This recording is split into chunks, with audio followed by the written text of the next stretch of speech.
Assalamualaikum SLS students. I hope you will be fine. SST class 4 students, हम unit number 3 और past and our present पढ़ रहे हैं। आज उसका content 5 the Muslim rule in सब कॉन्टिनेंट के बारे में पढ़ेंगे। Please open your book page number 42। इस्लाम आने के बाद यानी कि कमिंग ऑफ इस्लाम इन सिंध, हमने लास्ट अपना कंटेंट पढ़ा था जिसमें मोहम्मद बिन कासिम के बारे में पढ़ा था कि उसने कैसे सिंध को फ़तह किया और इस इलाके में इस्लाम की अशात का काम शुरू किया। उसके बाद फिर आहिस्ता आहिस्ता क्या हुआ कि मुस्लिम रूल्स जो हैं वो सब कॉन्टिनेंट में आना शुरू हुआ, यानी कि मुसलमानों ने सब कॉन्टिनेंट में अपने रूल ओवर किया, अपनी गवर्नमेंट बनाई और इस्लाम की तबलीग व इशाअत में मुख्तलिफ़ ख़ानदानों ने मुख्तलिफ़ किरदार अदा किया। इसमें हम मुस्लिम रूल्स इन सब कॉन्टिनेंट के बारे में पढ़ेंगे। हमारे पास सबसे पहला जो ख़ानदान है जिसने इस पे रूल ओवर किया सब कॉन्टिनेंट पे, जो कि मौजूदा पाकिस्तान एंड इंडिया है, यानी कि इसको बरे सगीर पाको हिंद कहा जाता था पहले। सबसे पहले गज़नवी ख़ानदान ने इस पर रूल ओवर किया। मैं आपको इसको एक पिक की मदद से समझाऊंगी ताकि आपको इसकी आसानी से समझ आ जाए, एक हायरार्की बना के। देखिए, सबसे पहले हमारे पास आया है गज़नवी ख़ानदान। ठीक है, ये कब से 977 टू 1157 तक इसने रूल ओवर किया। ये कहाँ, इसका ताल्लुक़ कहाँ से था? ये तुर्किश वॉरियर था जिसका नाम स्पक्तुगीन था। इसने सेंट्रल एशिया पर हमला किया और यहाँ पर अपनी गवर्नमेंट कायम की। इसने इस इलाके बहुत से इलाका इसका फ़तह किया और इस्लाम को फैलाया। स्पक्तुगीन 997 में इसकी डेथ हो गई और उसके बाद इसका बेटा महमद उसके पास गवर्नमेंट गई, जिनको महमूद गज़नवी कहा जाता है। उसके पास इसकी गवर्नमेंट गई, यानी कि उन्होंने उसको अपना जो बाप का छोड़ा हुआ तख्त था उसको संभाला और उस पर हुकूमत की। ये एक बहुत कैपेबल यानी कि बहुत काबिल जनरल था। इसको आइडल ब्रेकर के नाम से जाना जाता है। आइडल ब्रेकर मीन्स कि इस शख्स ने बहुत से बुतों को तोड़ा। बड़े सगीर पाको हिंद में जितने भी टेम्पल्स थे उनमें बुतों जहाँ जहाँ बुत रखे गए थे उनको तोड़ा। सबसे बड़ा बुत सोमनाथ, जो कि सोने का बनाया गया था, उसको तोड़ा। ये और बहुत से इलाके को इसने फ़तह किया। फ़तह करने के बाद इसने यहाँ पे अपनी यानी कि यहाँ पे ये रुका नहीं बल्कि अपने इलाके गज़नी वापस चला गया। गज़नी अफ़गानिस्तान का शहर है। और 1030 में 1030 में इसकी जो है खिलाफत वो डिक्लाइन हो गई, यानी कि ये शिकस्त का शिकार होना शुरू हो गया। इसकी खिलाफत को ज़वाल आ गया। उसकी जगह पे डायनेस्टीज़ ऑफ द दिल्ली सल्तनत फिर सेकंड पर आ गई दिल्ली सल्तनत, यानी कि सब कॉन्टिनेंट है।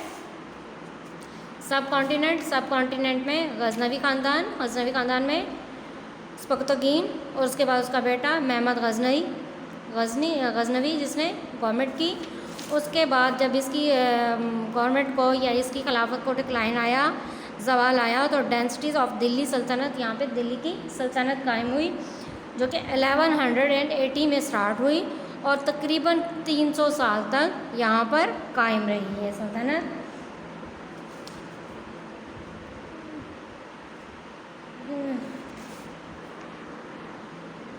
जो मुस्लिम इन्वेडर्स थे, हमला आवर थे, उन्होंने इस सल्तनत को यहाँ पे दिल्ली की सल्तनत को यहाँ पे कायम किया। इनका सबसे पहला जो था वो था शहाबुद्दीन गौरी, जिसने सिंध और लाहौर को फ़तह किया, जो कि ऑलरेडी फ़तह थे और यहाँ पे पहले ही से इस्लाम फैल चुका था।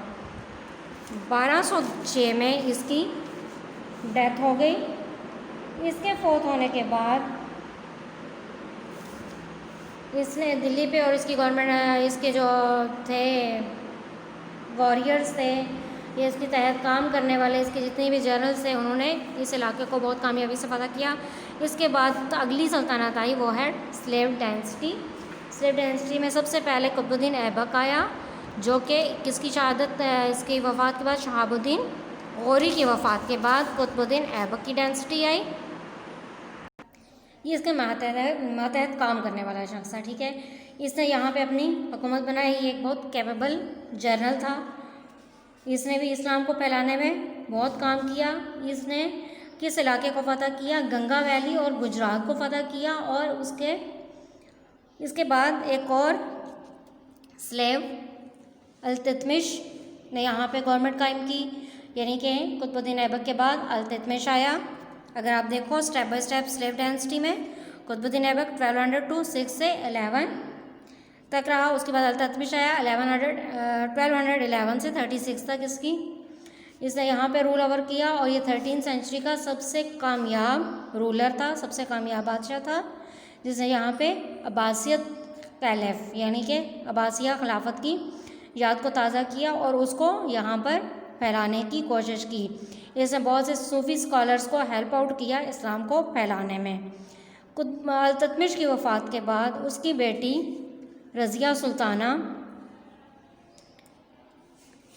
ने रूल ओवर किया। अब रज़िया सुल्ताना जो है एक बहुत अक्लमंद और काबिल रूलर थी और बहुत यानी कि जस्टिस और वो इंसाफ पसंद औरत थी। इसका वे ऑफ लाइफ क्या था, यानी कि ये मेंस मर्दों की तरह के कपड़े पहनती थी और घोड़े पे सवार होकर अपनी पूरी फ़ौज को जंगों में लीड करती थी, यानी कि जंगों में अपनी पूरी फ़ौज की कमान ये खुद संभालती थी और नडर मर्दों की तरह इसने इस इलाके में अपने बाप की हुकूमत को कायम रखने के लिए काम किया। नेक्स्ट इसके बाद आया गयासुद्दीन बलबन। अब गयासुद्दीन बलबन को अल्ततमिश ने परचेज किया था, यानी कि ये भी एक ग़ुलाम था जिसको अल्ततमिश ने ख़रीदा था और ख़रीदने के बाद उसको अपने कोर्ट में लाया। ये एक बहुत अच्छा एडमिनिस्ट्रेटर होता है किसी भी चीज़ की मैनेजमेंट को संभालने वाला शख्स, यानी किसी भी निज़ाम को बहुत बेहतरीन तरीके से चलाने वाला कहते हैं। और ये एक सुल्तान या एक बादशाह के तौर पे यहाँ पे इसने गवर्नमेंट की ही prove to be a good general upon his death. और इसकी डेथ के बाद क्या हुआ कि मुख्तलिफ़ ख़ानदानों ने क्या किया, यहाँ पे अपने रोल ओवर करने के लिए या अपनी बादशाहत कायम करने के लिए स्ट्रगल करना शुरू की और आखिरकार जो खिलजी ख़ानदान था वो इसमें कामयाब हो गया। और गयासुद्दीन बलबन की वफ़ात के बाद खिलजी ख़ानदान ने सब कॉन्टिनेंट पे अपनी हुकूमत बनाई। आज का हमारा लेसन इतना ही था। कल से हम इंशाल्लाह नेक्स्ट हमारे लेक्चर में खिलजी ख़ानदान के बारे में पढ़ेंगे। अगर हम इसकी ओवरऑल समरी देखें तो सबसे पहला ख़ानदान क्या था? गज़नवी, ठीक है। गज़नवी स्पक्तगीन, उसका बेटा, उसकी जगह पे महमद आया। महमद के बाद दिल्ली सल्तनत के पास चली गई उनके। इसकी सल्तनत को जब ज़वाल आ गया महमूद गज़नवी को, ये वापस अपने इलाके में वापस चला गया तो दिल्ली सल्तनत कायम हुई, जिसका सबसे पहला लीडर शहाबुद्दीन गौरी था। शहाबुद्दीन गौरी की वफ़ात के बाद कुतुबुद्दीन ऐबक ने यहाँ पे गवर्नमेंट संभाली या कह रहे हैं कि बादशाहत ली। और उसके बाद तत्मिश के बाद रज़िया सुल्ताना और फिर गयासुद्दीन बलबन और फिर एक नया ख़ानदान यहाँ पर सेटल हुआ जिसको कहते हैं खिलजी ख़ानदान, जिसने इस इलाके पे गवर्नमेंट की तकरीबन 1290 से 1316 तक। अपना बहुत सारा ख्याल रखिएगा और नेक्स्ट लेक्चर में हम खिलजी ख़ानदान के बारे में पढ़ेंगे इंशाल्लाह। अल्लाह हाफ़िज़।